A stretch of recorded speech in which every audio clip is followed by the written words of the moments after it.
Okay, अस्सलाम वालेकुम।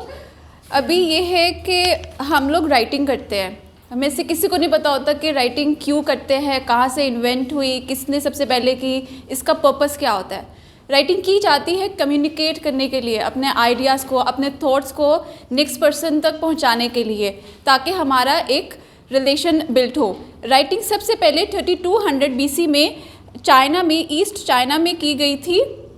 और उसमें वो क्या क्या करते थे कि उनको पता नहीं होता था कि भाई हमने एक दूसरे के साथ कोलैबोरेट कैसे करना है, हमने अपने मैसेज जो है दूसरे सिटी तक, कंट्री तक कैसे लेके जाना है। तो वो वुडन टैबलेट्स, जिनको आज के दौर में वुडन टैबलेट्स कहते हैं, हल्की सी गीली मिट्टी का एक वो बनाते थे टैबलेट टाइप, और उसमें वो करते थे, इंसर्ट करते होते थे। यहाँ पे हम ये नहीं कहेंगे कि वो लिखते थे, क्योंकि वो थोड़ा सख्त होता था, तो वो बाकायदा उसको ड्रॉ करते होते थे। उन्होंने इमेजेस बनाने, अपने आइडियाज़ बनाने, और उसको जो है उन्होंने आगे पर्पस के लिए, अपने कोई भी मैसेज उन्होंने करना है उसके लिए कर सकते हैं। इसके बेस्ट एग्जांपल ये दे सकते हैं कि आप लोग जब ये देखते हैं म्यूज़ियम में जाते हैं, तो वो उन्होंने वहाँ पे हिस्टोरिकली ऐसे टैबलेट्स रखे होते हैं, दीवारों में जाते हैं, गार में जाते हैं, उन्होंने जो है वो स्कल्पचर पूरे बनाए होते हैं। इसको बेसिकली कहते हैं पिक्टोग्राम्स। पिक्टोग्राम्स जिनमें आपने अपनी पूरी इमेजेस को बनाना होता है, इमेजेस को बना के आपने जस्ट एक जो है मैसेज आपने आगे सेंड करना है। लेकिन इसमें बस एक फ़र्क ही आ जाता है कि अगर आप जस्ट इमेजेस बना रहे हो वो पिक्टोग्राम्स है, ठीक है। अगर आप उसको एज अ ग्राफ बना रहे हैं तो वो आता है पिक्टोग्राफ में, इसको आप सिंपली पिक्टो भी कह सकते हैं। अभी ये है कि आप ये समझ लें कि इसकी एग्जांपल मैं ये देती हूँ पिक्टोग्राफ की, कि बच्चों को जब मैथ्स में ग्राफ बनाया जाता है, उनको कहते हैं कि ये 6 एप्पल्स है, ये 11 आपके बनाना है, आपने इनको सेपरेट करना है, तो वो जो एक पूरा ग्राफ बनाया जाता है उसे कहते हैं पिक्टोग्राफ। इसकी हम आज के वर्ड में इसको बोला जाता है क्यूनिफॉर्म।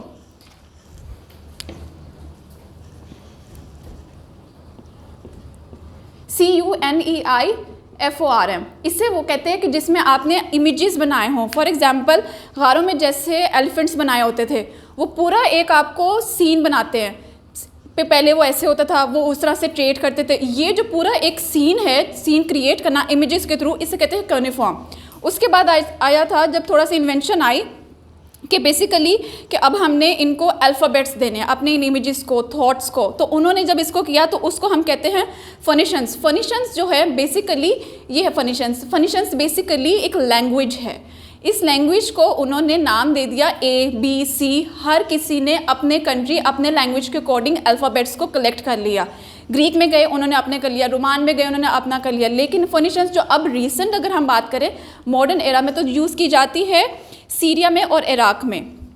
अभी इन्होंने क्या किया, उन फनिशंस को उन्होंने डिवाइड कर दिया, जैसे हम आजकल कहते हैं कि इन्होंने क्या वोवल्स में और कॉन्सोनेंट्स में। कॉन्सोनेंट्स कौन से, वोवल्स कौन से, वोवल्स जिनमें हम अगर उर्दू की बात की जाए तो ऐसा साउंड क्रिएट होना जिसमें अलिफ मद्दा जो है वो ज़्यादा आए, AEIOU, ये हमारे वोवल्स हैं। और उसके अलावा जो है वो हमारे कॉन्सोनेंट्स हैं, ठीक है। उसके बाद आ जाते हैं कि थोड़ी सी उसके बाद इन्वेंशन आ गई पेंसिल की।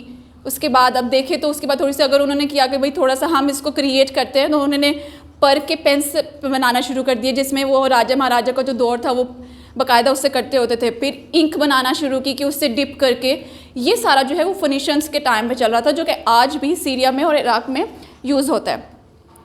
अब बात आ जाती है कि एक्चुअली में राइटिंग को फिर उन्होंने डिवाइड किया। जब थोड़ी सी इन्वेंशंस में आए तो जो ये साइंटिस्ट वगैरह उन्होंने कहा कि भाई हर किसी को देखो तो हर किसी ने अपनी लैंग्वेज बनाई हुई है, अपने थॉट्स बनाए, अपने आइडियाज़ बनाए। इन्होंने इसको डिवाइड कर दिया कि इसके टाइप्स हम बना देते हैं ताकि पता चले, चाहे वो बुक है, चाहे आर्टिकल है, चाहे डिस्क्रिप्शन है, चाहे स्पीच है, चाहे थीसिस है, उन्होंने उसको डिवाइड कर दिया। फर्स्ट आ जाएगी नैरेटिव। नैरेटिव, इसको आप सेकंड वर्ड में फिक्शन भी कह सकते हैं। फिक्शन जिसमें आप स्टोरी बता रहे हैं, पूरा एक सीन आपने क्रिएट किया है, आपने एक जो है इमेज बनाई, जैसे ड्रामा है, फिल्म है, उसकी जो स्क्रिप्ट लिखी जाती है उसे नैरेटिव बोला जाता है। सेकंड वर्ड में उसकी फिक्शन। लेकिन इसमें एक प्लस पॉइंट ये है कि ये हमेशा फर्स्ट फॉर्म की होती है, फर्स्ट पर्सन के लिए इसको हम यूज़ करते हैं। सेकंड आ जाती है डिस्क्रिप्टिव। डिस्क्रिप्टिव में क्या होता है, कोई पर्सन है, कोई प्लेस है, उसका आपने एक स्पेसिफिक सीन बनाना है, सीन बना के आपने उसको डिस्क्राइब करना है। मैं इसकी एग्जांपल देती हूँ डिस्क्रिप्टिव के। अगर देखें हमारी कंपनी है, आप लोग हमें बोलते हैं कि थोड़ी सी इसकी हमें डिस्क्रिप्शन लिख दे, तो वो जो हम डिस्क्रिप्शन लिख के दे रहे होते हैं वो भी इसी में आता है कि कंपनी है, प्लेस है ना, एक पर्सन है, नाउन है, उसको हमने डिस्क्राइब किया कि भाई इसमें ये सर्विसेज दी जाती हैं, ये सारा कुछ है। लेकिन इसमें ये आता है कि हम थर्ड पर्सन बन के उसको करते हैं। इसको स्टोरी टेलिंग भी कह सकते हैं, लेकिन नैरेटिव में और डिस्क्रिप्टिव में दो फर्क है कि नैरेटिव जो है फर्स्ट पर्सन और डिस्क्रिप्टिव जो है वो थर्ड पर्सन में आती है। उसके बाद आ जाता है परसुएसिव। परसुएसिव राइटिंग वो राइटिंग होती है जिसमें आपको नेक्स्ट पर्सन को कन्विंस करना पड़े कि मेरा आइडिया, मेरा थॉट, मेरी डिस्क्रिप्शन, मेरी स्टोरी टेलिंग करेक्ट है, लेकिन उसके लिए आपको स्टैटिस्टिकल पूरा प्रूफ देना पड़ता है, उसे हम कहते हैं परसुएसिव।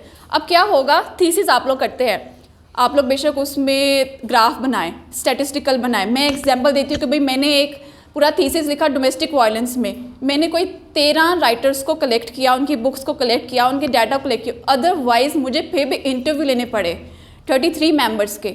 इंटरव्यू लिया, ग्राफ बनाया, लोगों से पूछा कि किसके घर में जो है ना औरतों के साथ जुल्म हुए, पूरा डाटा कलेक्ट किया, अपना रिपोर्ट बनाई। रिपोर्ट बनाने के बाद मैंने कहा कि इनकी सब की बुक ठीक है, लेकिन मेरे अकॉर्डिंग रिजल्ट ये है।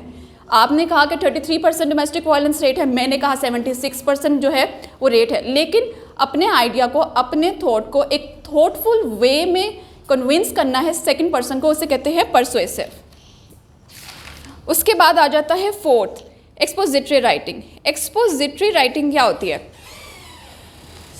बेसिकली आप अगर नेक्स्ट पर्सन, मैंने क्वेश्चन किया आपसे, आपने मुझे आंसर किया, दैट्स एक्सपोजिटरी। आसान वर्ड्स में बता रही हूँ, आपके पास क्वेश्चन अराइज हुए, how, to, when, where, why, इस तरह, ये जो है ये होती है एक्सपोजिटरी, जिसमें आपसे किसी बंदे ने क्वेश्चन किया है, उस क्वेश्चन को आपने सिंपल वे में बता दिया। अब आप लोग हमें कहते हो कि रैंकिंग हाई करने के लिए हमने क्वेश्चन वाइज हमें ज़्यादा चाहिए, हाउ टू चाहिए, तो ये सारा जो है वो एक्सपोजिटरी होता है। इसको हम ये कह सकते हैं कि इसकी एग्जांपल अगर देखें तो जो बिजनेस राइटिंग होती है, जो टेक्निकल राइटिंग होती है, बेसिकली उन्होंने ये पूरा क्वेश्चन बनाया होता है। FAQs आप देख लें, FAQs में पूरे उन्होंने क्वेश्चंस बनाया होता है, क्वेश्चंस के हमने आंसर देने हैं। तो ये देखें, आगे बिजनेस ऑनर है, अब मैं अगर ऑन पेज लिख रही हूँ तो मैं पूरा एक क्वेश्चन बनाऊंगी कि एज अ बिजनेस ऑनर जो है क्या क्वेश्चन अराइज हो सकता है किसी के दिमाग में, फिर उसका पूरा एक आंसर देना, ये होता है एक्सपोजिटरी राइटिंग। उसके बाद आ जाता है क्रिएटिव राइटिंग, जो हम राइटर्स करते हैं। हर कोई इसको थोड़ा सा जो है मिसहैप कर देता है, इसमें थोड़ा सा मैस क्रिएट करता है कि भाई क्रिएटिव राइटिंग क्या होती है, कुछ भी बना लिया। ऐसा नहीं होता। हम क्या करते हैं क्रिएटिव राइटिंग में कि हम किसी दूसरे के आर्टिकल्स को पढ़ते हैं, पढ़ने के बाद हम उसका अपना फॉर्मेट बनाते हैं, अपनी पिक्चर बनाते हैं, उसको जब हम अपने वे में दूसरे को बता रहे होते हैं ईजी वर्डिंग में, उसे कहते हैं क्रिएटिव राइटिंग। Thank you.